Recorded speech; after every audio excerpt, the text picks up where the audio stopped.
Hello and welcome to the AUSTRAC Reporting Entity Forum. My name's Michelle and joining me today are Nick, Belinda and Asim. We're all from the Industry Education and Outreach team here at AUSTRAC. AUSTRAC acknowledges the traditional custodians of country throughout Australia and their continuing connection to land, sea and community. I pay my respects to the elders past and present and extend that respect to all Aboriginal and Torres Strait Islander peoples joining us today. And thank you all for taking the time to join us. The purpose of this forum is to help you improve your AML-CTF compliance by providing sector-specific insights addressing common challenges and offering practical guidance. Before we begin, we do have a few housekeeping items to address. Now, while this webinar is designed to highlight some key regulatory insights that may be relevant to your business, it does not constitute legal advice. And should you need to do so, we encourage you to obtain your own independent professional advice that is specific to your business and individual needs. This webinar should not replace or form part of your staff AML-CTF risk awareness training program. And finally, while we will be providing a brief update on the upcoming reforms, please keep in mind that this is not the focus of today's webinar. AML-CTF rules and associated guidance are still in development, and AUSTRAC will provide education on this as details become available. In today's session, we'll explore several topics, including a brief update on the upcoming AML-CTF reforms, AUSTRAC's regulatory priorities, insights from the regulatory supervision team, including common compliance challenges observed across the sector and the team's future focus for supervision work. We'll provide an update on enforcement, sharing insights into AUSTRAC's enforcement activities and how we respond to non-compliance. And finally, we'll take a look at the 2024 compliance report data and how this may shape AUSTRAC's priorities. Before I hand you over to Nick, I'd like you to take a moment to think about why you're here and what you would like to take away from this session. I encourage you, when you're listening to each speaker, think about whether your business is meeting AUSTRAC's expectations in these areas. And if you are there areas where you can further improve? If your business isn't meeting AUSTRAC's expectations, what are you going to do when you go back to your business to improve your AML-CTF processes? So to kick off today's session, we'll start with a brief update on those AML-CTF reforms, what it means for you and what's coming next. To walk us through that, I'll hand you over to Nick from the Industry Education and Outreach team. Thank you so much, Michelle. As I'm sure you all are aware, Australia's anti-money laundering and counter-terrorism financing, otherwise known as the AML-CTF regime, is undergoing reforms. These reforms are indicative of Australian government's commitment to protecting the integrity of the Australian financial system and improving our AML-CTF regime. To this end, the AML-CTF Amendment Bill was passed in November 2024, amending the AML-CTF Act and progressing the simplification and modernization of the AML-CTF Act, regulations and rules. One key objective of the reform is to expand regulation to Tranche 2 entities. These includes lawyers, accountants, and trust and service providers, dealers in precious metals and stones, and real estate professionals. Services provided by these sectors are recognized globally as high risk for exploitation, but are not captured under the current AML-CTF regime.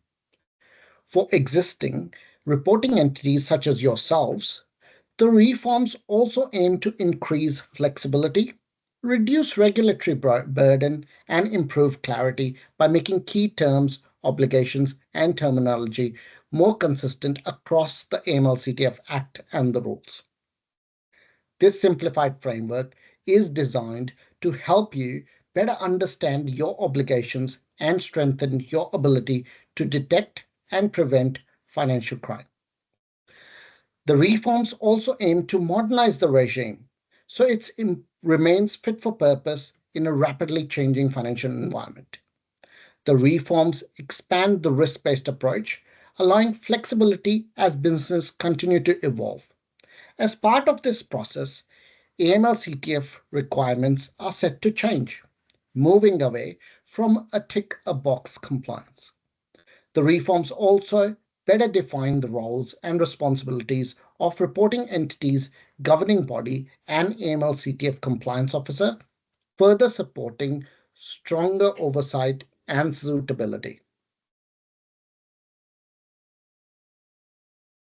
The Financial Action Task Force, known as FATF, is the global money laundering, terrorist, and proliferation financing watchdog. Influenced by the FATF, global AML/CTF regulations is inherently risk-based. Their first recommendation is to identify, assess, and understand risk. Almost all AML/CTF obligations flow from this. As mentioned earlier, the update requirements will place a much stronger emphasis on the need for meaningful risk-based controls. One of the key challenges is the introduction of proliferation financing.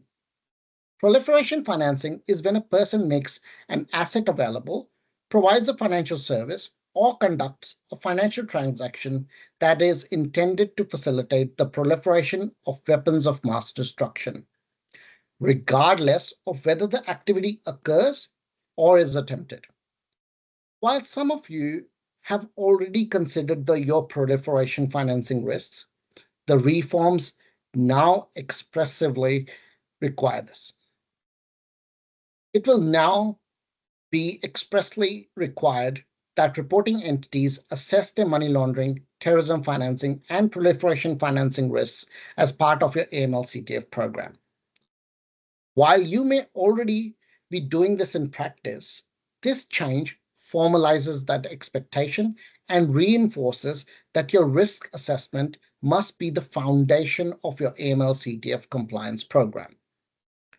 There are other structural changes to the AML/CTF program under the reforms, such as moving away from having a Part A and Part B program, and a requirement for you to create and maintain appropriate AML/CTF policies to manage and mitigate the specific risks identified in your business. Beyond the content and the structure of your AML/CTF program, the reforms also address practical elements such as strengthening governance frameworks. The reforms will require you to have a governing body, senior management, and AML/CTF compliance officer, and the legislation will clearly define these roles. The governing body and senior management will be required to provide ongoing effective oversight to the business's AML/CTF compliance and risk management activities. And while the obligation to have an AML/CTF compliance officer is not new, the reforms place a stronger emphasis on the suitability of individuals in this role. This will mean that a person appointed to this role must meet specific, fit, and proper requirements to ensure they have a necessary expertise, integrity, and seniority to fulfill their responsibilities effectively. More information on the AML/CTF compliance officer will be determined through ongoing consultation on the rules. You may have also seen in the amendment bill that independent reviews or evaluations will be required to be conducted at least every 3 years. This does not mean 3 years will be appropriate for all businesses. The frequency with which evaluations must be conducted must still be appropriate to the nature, size, and complexity of the business. The rules will also clarify the requirements around conducting of independent reviews. Finally, A core objective of the reforms is ensuring obligations are clear and reflect contemporary business. This is in particular evident in a number of targeted changes covering obligations like customer due diligence, international value transfer service reports, value transfer chains, and tipping off. So to summarize this, you will have seen this clarity achieved in the reforms to the tipping off offence, which came into effect on 31st of March this year. The changes now focus on whether disclosing information would or could reasonably be expected to prejudice an investigation. This new harm prevention approach shifts the focus from compliance to risk and reduces unintended compliance challenges or regulatory burden. There will also be changes to customer due diligence requirements to ensure more targeted and flexible approach, focusing on outcomes that help mitigate risks associated with high-risk customers and transactions. The reforms clarify and simplify customer due diligence obligations. Reinforce customer due diligence is an ongoing process. These changes will also clarify the level of checks applied to each customer initially and then on an ongoing basis. They outline expectations around customer risk, initial customer due diligence, ongoing customer due diligence, and enhanced customer due diligence. International value transfer service reports will replace the current international funds transfer instruction reports, also known as IFTIs. The reporting obligation will now lie with the reporting entity closest to the Australian customer, better reflecting how these business functions in practice. These changes will come into effect on the 31st of March 2026. I will now take you through AUSTRAC's current regulatory priorities and how they shape our engagement with industry.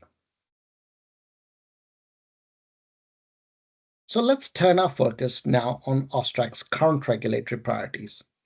The reforms provide insight into the future of the regime. However, our current work is guided by the risks and issues we observe across the reporting entity population. These priorities shape how we engage with industry, determine where we focus our supervisory efforts, and how we support reporting entities to strengthen their compliance. In 2023, AUSTRAC published regulatory priorities for the first time. They outline areas of focus to strengthen Australia's financial system and increase resilience to money laundering, terrorism financing, and other serious crime.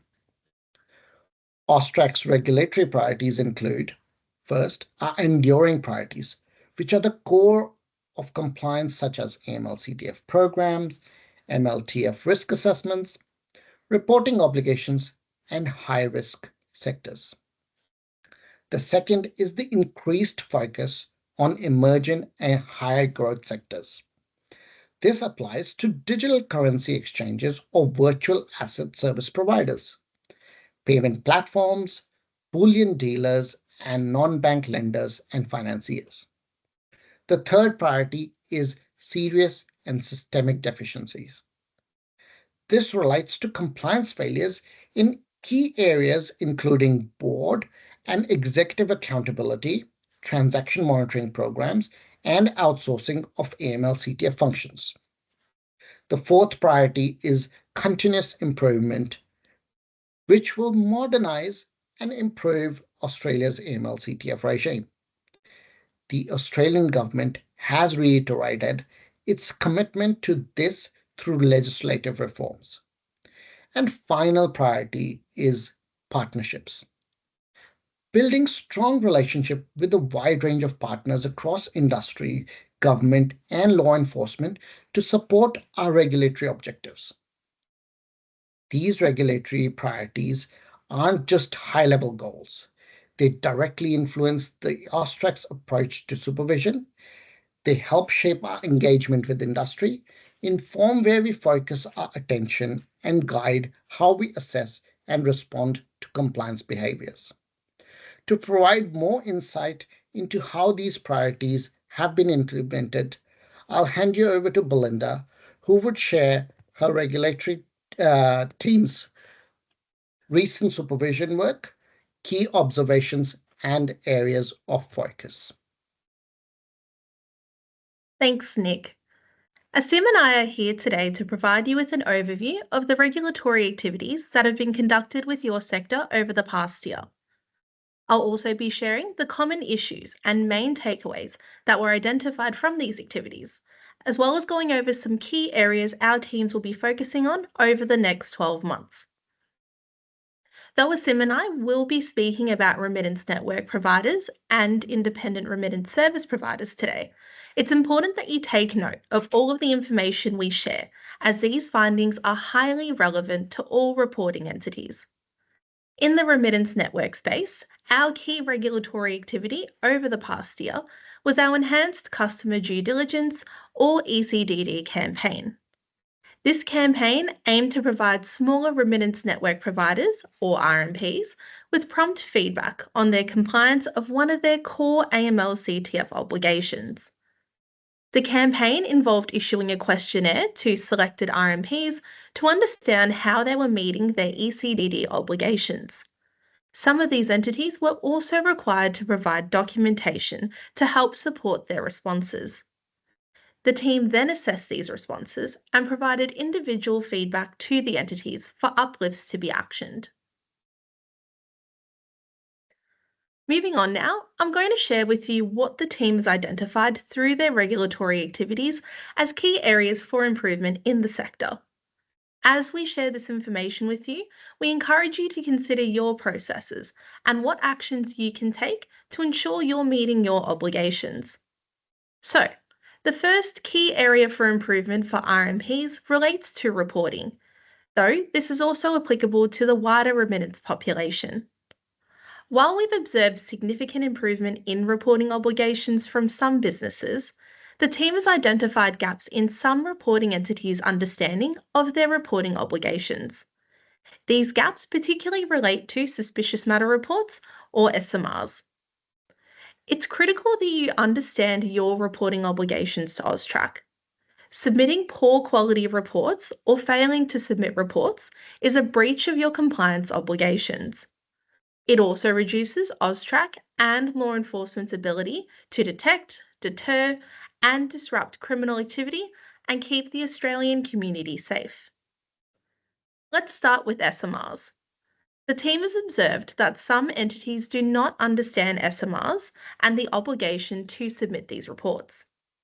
We've also noticed that there is limited understanding of triggers and flags, including inadequate processes in place to identify and investigate suspicious activity.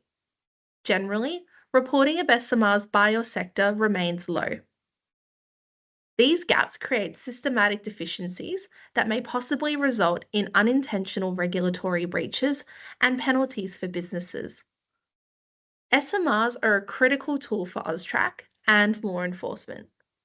You must submit an SMR to AUSTRAC if you or anyone in your business or organisation suspects on reasonable grounds that a customer or their agent is not who they claim to be, or the designated service involves terrorism financing, money laundering, tax evasion, proceeds of crime, or an offence against a Commonwealth, state, or territory law.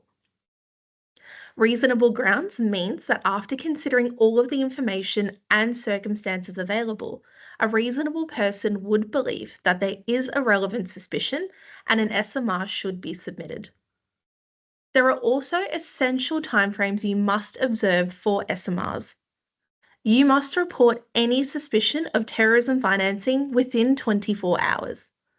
If the suspicion relates to other matters, such as money laundering, you must report it within 3 business days after the day you formed the suspicion. For any affiliates in attendance, if you are an affiliate of an RMP, depending upon your individual agreement, either you or your RMP have the obligation to submit an SMR. We strongly recommend that you review your agreement to determine whether this obligation lies with you or your RNP. It's also important to remember that there is no dollar value or threshold for SMRs.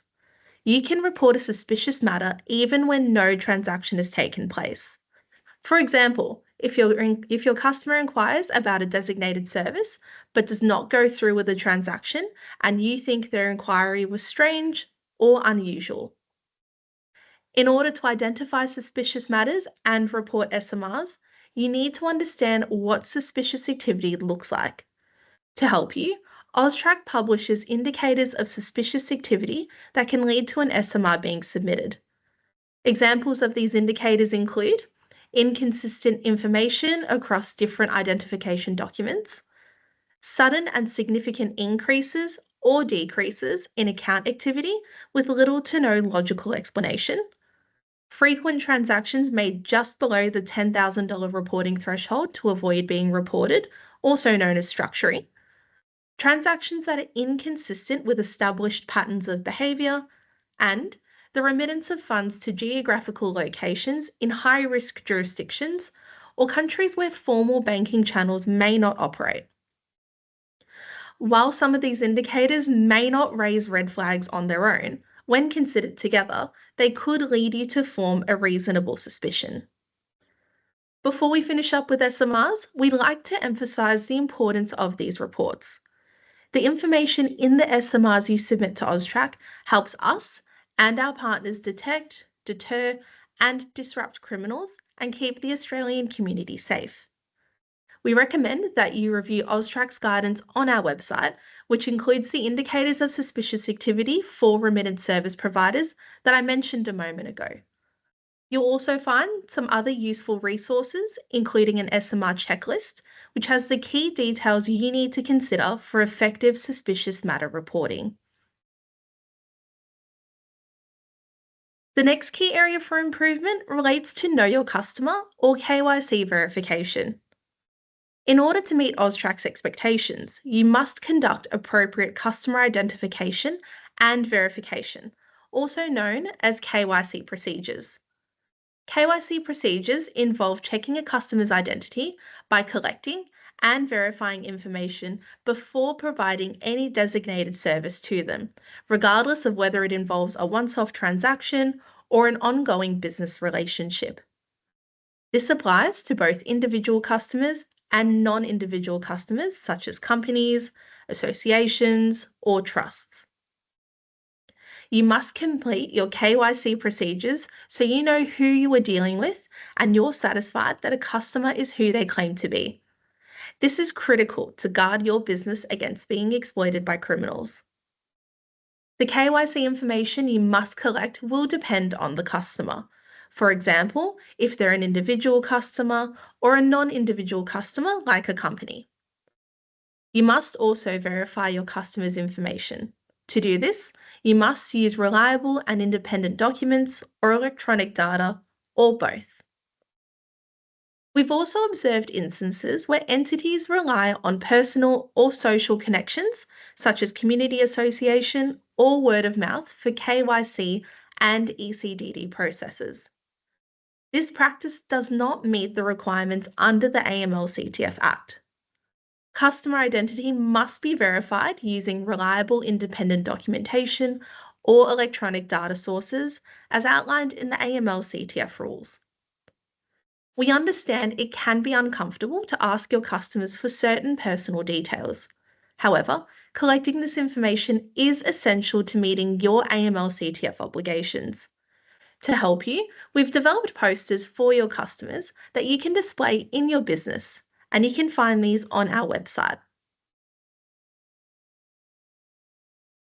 The final key area for improvement we'd like to share relates to ECDD. AUSTRAC has noticed through our recent activities that while some entities have adequate ECDD programs, there is still room for uplift. One area that we'll highlight today concerns documentation of the ECDD program. We've observed instances where an entity has failed to document their ECDD program within Part A of their AML-CTF program. Besides being non-compliant, The lack of documentation meant that the entity could not demonstrate circumstances when ECDD would trigger and result in the submission of an SMR. Another area of concern relates to collecting source of wealth information.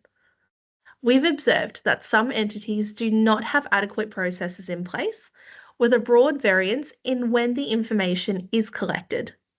It's critical that you have established processes in place to consistently apply ECDD and ensure that you are collecting all relevant information from your customers. ECDD involves carrying out extra checks on a customer's identification, collecting additional information, and doing additional verification. Carrying out ECDD may help you determine whether a customer or their behaviour is suspicious or too high a risk, which can help you decide whether to do business with them. If you form a reasonable suspicion about a customer or their behaviour, you must submit an SMR to AUSTRAC. You must apply your ECDD to new and existing customers in high-risk situations, such as when you determine through your risk-based systems and controls that the money laundering or terrorism risk is high, the service you're asked to provide for a customer who either is or has a beneficial owner who's a foreign politically exposed person, a customer's suspicious activity or behaviour may lead to you reporting an SMR, a transaction involves a person or a company that has a presence or is incorporated in a prescribed foreign country, and when a customer provides inconsistent information. Your ECDD program must be outlined in your AML-CTF program. It must also define the types of customers, designated services, channels, and jurisdictions that you consider to be of a high or greater level of risk. Specifically identify who's responsible for carrying out ECDD, and establish the controls you'll use to consistently apply ECDD, monitor it, and report on it internally. I'll now hand over to Asim, who will cover the regulatory activities and key areas for improvement within the independent remitters space, as well as what future focus for both teams will be. Thanks, Belinda. Hi, everyone.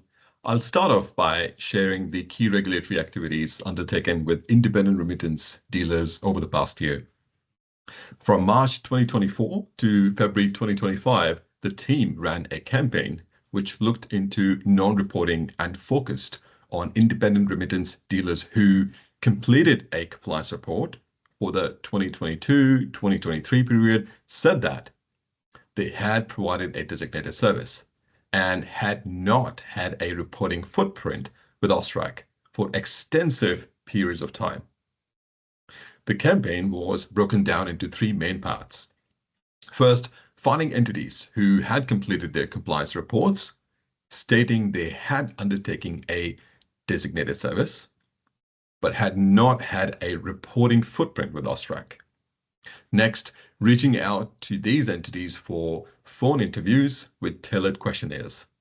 And finally, looking at the survey responses to check the entity's understanding of the AML-CTF obligations and the effectiveness of their compliance reform systems. Based on the entity's responses, the team undertook a range tailored responses which varied from letters being sent out to the site visits. Outside of this project, the team also did proactive site visits and met with a number of independent remittance dealers. During these visits, we carried out some specific assessments to make sure that they were following their AML-CTF obligations. Moving on now, I will share with you what the team has identified as key areas for improvement for independent remittance dealers. Again, have a think about what actions you can take to make sure that you are meeting your obligations. The first key area for improvement relates to International Funds Transfer Instructions, or IFTIs.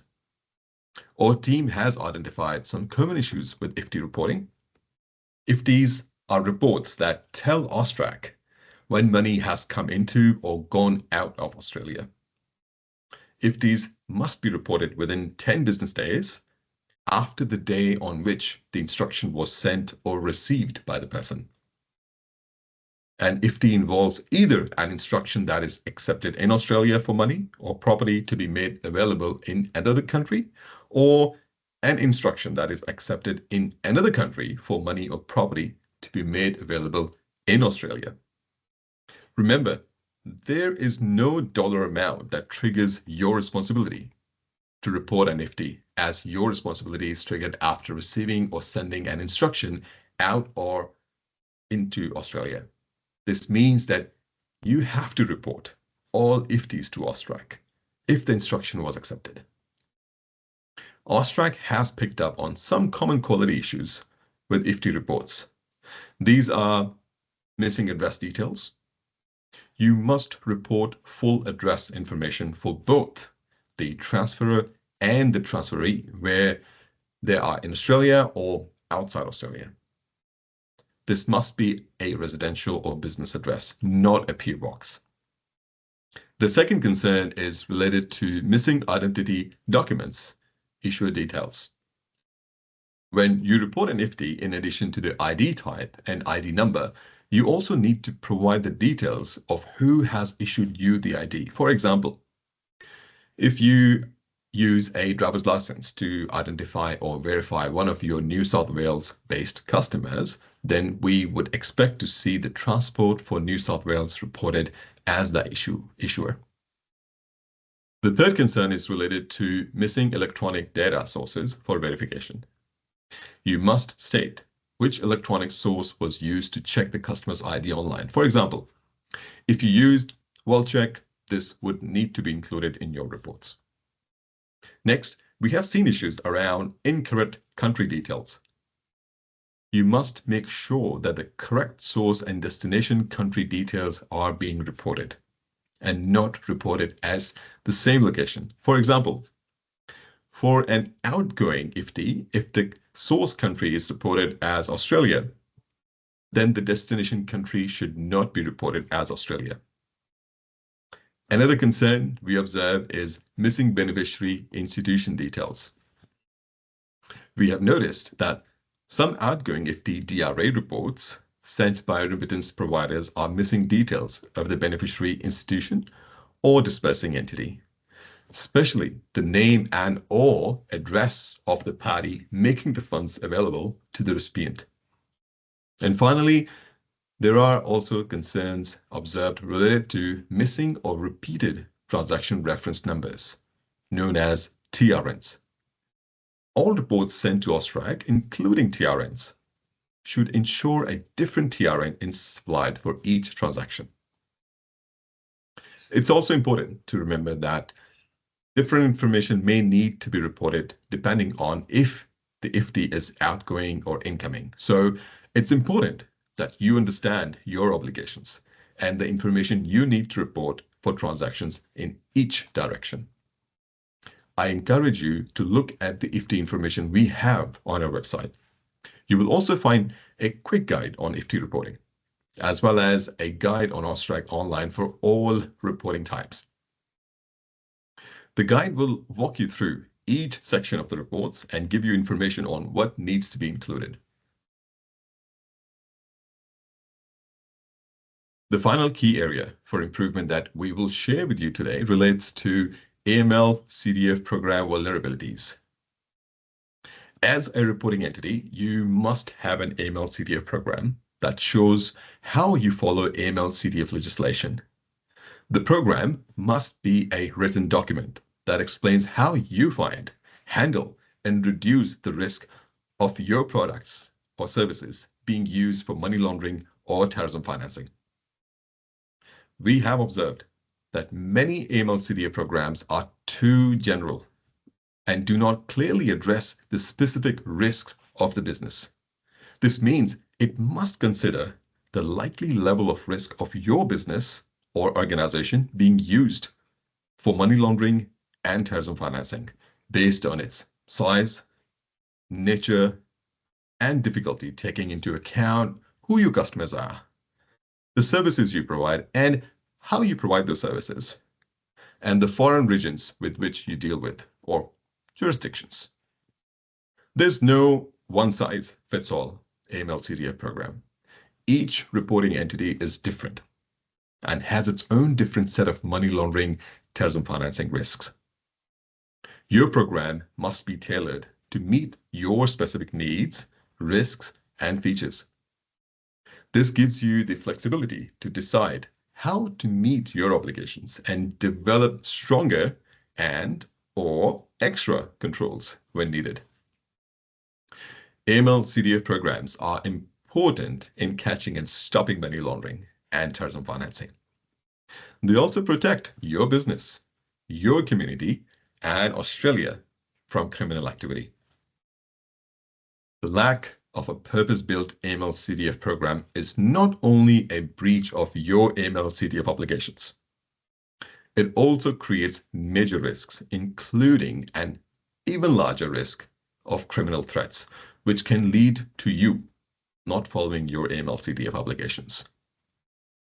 You must also make sure that your AML/CTF program has regular independent reviews. An independent review makes sure that your program is properly manages your AML/CTF risk, meets your legal responsibilities, and is working as it should be. The focus of the review will depend on your business. You should think about your business MLTF risk and any changes to your business and/or your risk profile since the last review. To meet AUSTRAC's rules, you must ensure your independent reviewer has the needed skills and stays fully independent. This ensures they can give an honest and clear reviews. When choosing an independent reviewer, ask yourself, are they someone who knows your business or organization? Or do they know your business MLTF risks? Or were they not a part of your making the program, including checking your MLTF risk, building controls, or putting the program into action? The reviewer can be someone in your organization or someone external to do it. An example of an internal reviewer might be an auditor in your business who doesn't have a compliance role. An external reviewer might be a lawyer, an accountant, or an AML/CTF consultant. If you'd like more information about AML/CTF program, please head to AUSTRAC website, which will step out your AML/CTF program obligations. Looking ahead, AUSTRAC's regulatory supervision teams will continue to focus on ensuring reporting entities across all sectors maintain risk-based and fit-for-purpose AML/CTF programs. We will be monitoring how businesses are adapting their programs to respond to changes in their products, services, customer base, or risk environment. We will also be supporting improvements in the quality and relevance of MLTF risk assessments. We will be assessing the effectiveness of transaction monitoring programs and the ability of entities to detect and respond to unusual or suspicious activity. And finally, we will be reviewing how entities apply enhanced customer due diligence measures and manage higher risk relationships and transactions. We will also maintain a strong focus on entities' governance and oversight arrangements, particularly the role of boards, senior management, and AML/CTF compliance officers in ensuring programs are properly maintained and adapted to emerging risk. AUSTRAC's approach remains risk-based, intelligence-led, and outcomes-focused. We encourage all reporting entities to take a proactive approach to compliance, review your systems and controls regularly, and ensure they are fit for purpose in a rapidly evolving risk environment. By maintaining strong AML/CTF programs and engage openly with AUSTRAC, you contribute directly to safeguarding Australia's financial system and protecting the broader community. That brings me to the end of the AUSTRAC's regulatory updates. I will now hand back over to Michelle to continue with today's session. Thank you, Belinda and Asim, for your overview of AUSTRAC's recent supervision work and those practical insights that you shared with us. Supervision plays a key role in helping reporting entities strengthen their compliance, though there are times when serious or systemic non-compliance issues arise that require a stronger response. With that in mind, we'll now provide an update on AUSTRAC's enforcement activities, including key themes seen in non-compliance matters and what the focus of our future work will be. I'll pass you across to Nick for this update. Thank you, Michelle. If reporting entities do not meet their obligations under the AML/CTF law, AUSTRAC can take steps to compel their compliance or seek a penalty. Enforcement actions are specific legal actions we can take to make sure reporting entities comply with the law. Enforcement actions available to AUSTRAC are, first, civil penalty orders, enforceable undertakings, infringement notices, and remedial directions. Another type of action AUSTRAC can take is to issue a written notice requiring reporting entities to appoint an external auditor to review your MLTF risk management or AML/CTF compliance, or undertake a MLTF financing risk assessment. We can also refuse, cancel, or suspend the registration of remittance service providers and digital currency exchange providers if they pose an unacceptable risk of money laundering, terrorism financing, or other serious crimes. Over the past year, AUSTRAC has continued to use its full range of regulatory tools, including enforcement powers, where necessary to respond to non-compliance and uphold public confidence in Australia's financial system. While we like to be transparent about our enforcement actions, it's important to note that not all investigations have progressed to the point of a public outcome. So today, I will only speak to matters that are already in the public domain. We recognize that threats are evolving and controls won't always catch everything. But compliance failures in the AML/CTF regime can contribute to significant real-world harm. Where harm has occurred or where the risk of harm has been materially increased by compliance failures, reporting entities should expect AUSTRAC to act accordingly. Recent AUSTRAC undertook significant enforcement actions against several entities for failing to comply with their obligations under the AML/CTF Act. One of the more prominent matters involved a casino operator, where enforcement actions led to a substantial civil penalty. The casino operator was found to have failed to meet customer due diligence requirements and had systemic weaknesses in its risk management and controls. As a result, the federal court ordered the casino operator to pay a substantial penalty. The decision was based on findings of serious breaches of the AML/CTF Act, particularly around ongoing customer due diligence, systemic control failures. These weaknesses allowed high-risk customers to move large sums of money through the casino operator's operations over several years, obscuring the origin and ownership of these funds. The casino operator also provided services through high-risk channels and to high-risk customers without implementing necessary risk-based controls. As a result, they failed to conduct required checks on a significant number of customers, including individuals known to law enforcement or presenting indicators of potential money laundering risk. This outcome highlights the importance of establishing and maintaining a robust, risk-based AML/CTF program, not just to avoid substantial penalties, but to protect the integrity of your operations and reputation over long term. So looking ahead, AUSTRAC serious and systemic non-compliance, particularly regarding foundational obligations such as risk-based customer due diligence, will remain a focus of AUSTRAC's enforcement work. In an environment of evolving threats, we recognize that some degree of failure is inevitable. Controls won't always hold up, and we accept that.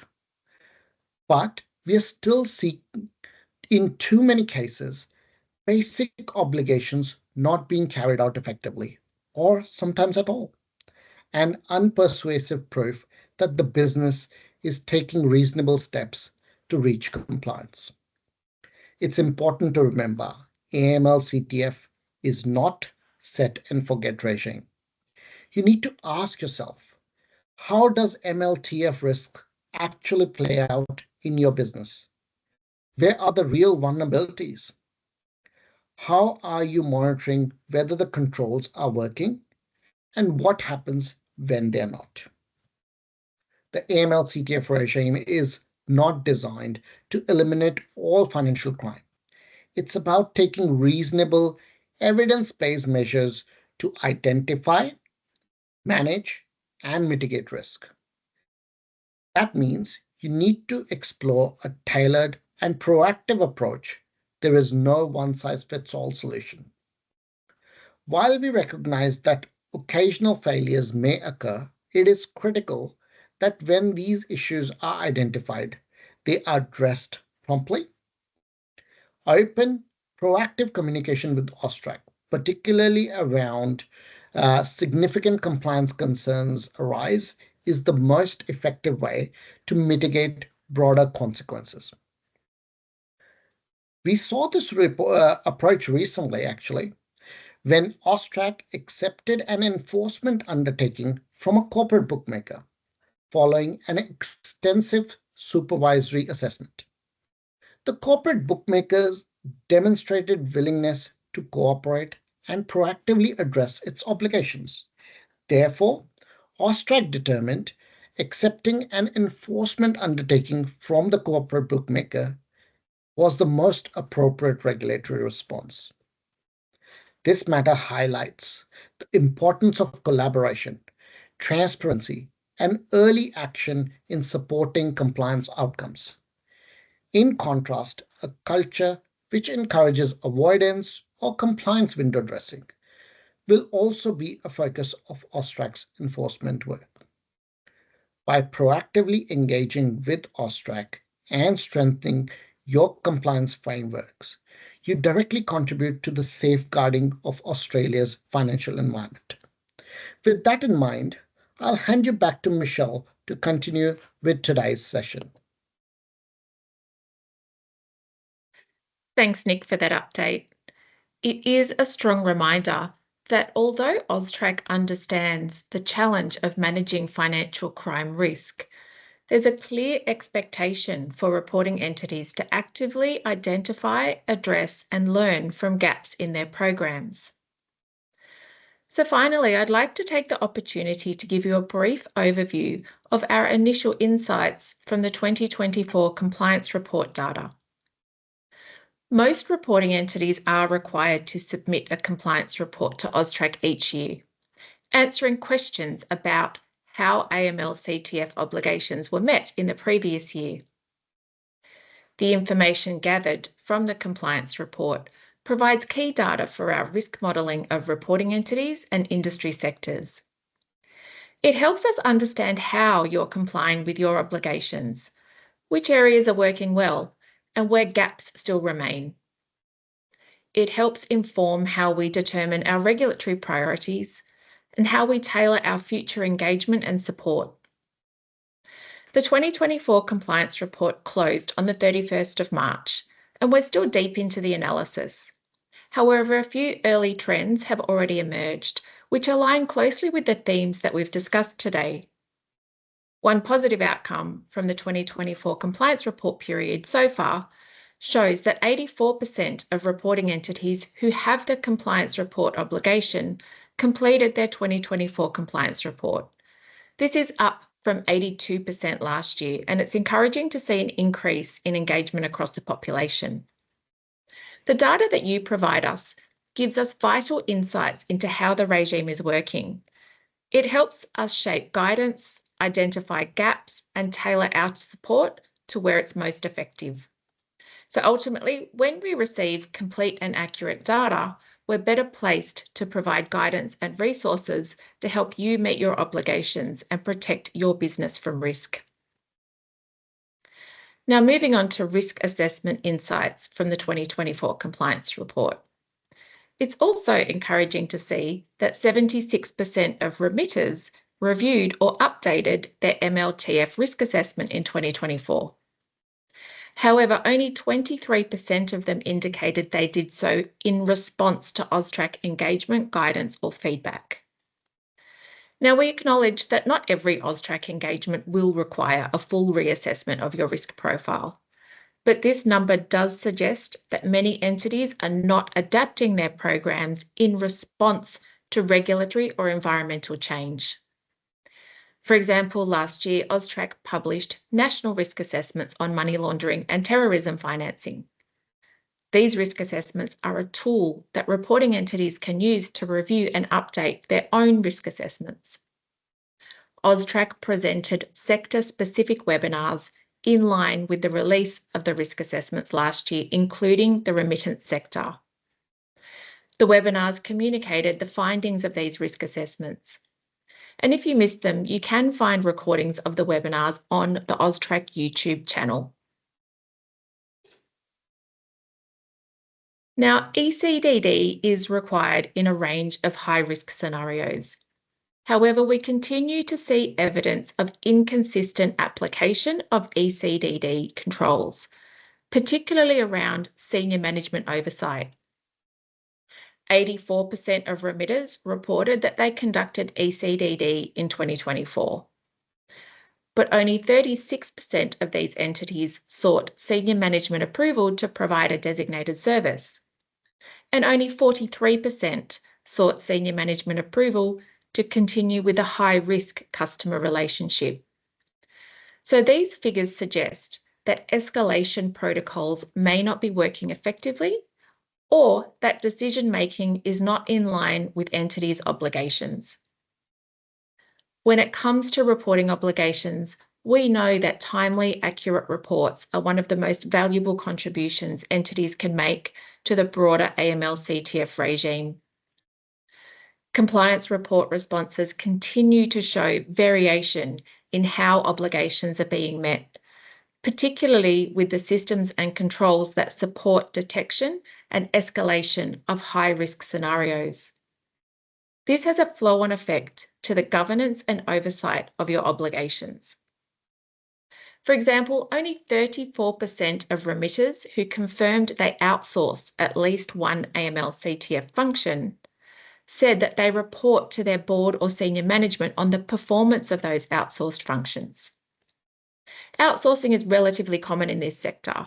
38% of remitters are stating that they outsource one or more of their compliance functions. So this highlights the need for stronger governance of outsourced arrangements to ensure oversight and accountability. Now, finally, let's talk about transaction monitoring. The data currently shows that 50% of REs identified suspicious activity via their staff, and 37% identified it through their transaction monitoring program. This alone tells us there's room to improve TMP effectiveness. It's particularly important to highlight the entities that reviewed their TMP in the last year were more than twice as likely to detect suspicious activity. So 48% of entities who had reviewed their TMP detected suspicious activity, compared to just 22% of those who had not.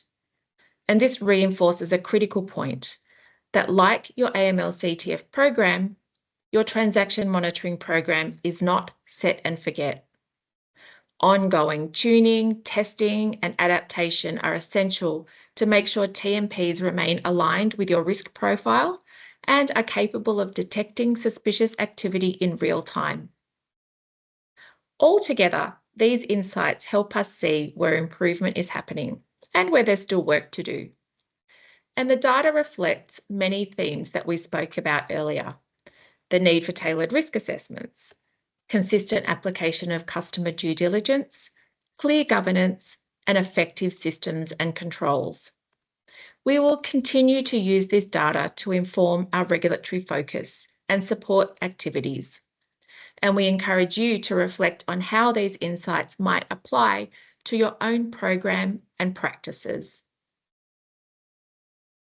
And this brings us to the end of today's forum. Thank you all once again for joining us today, and we hope that you found this session valuable.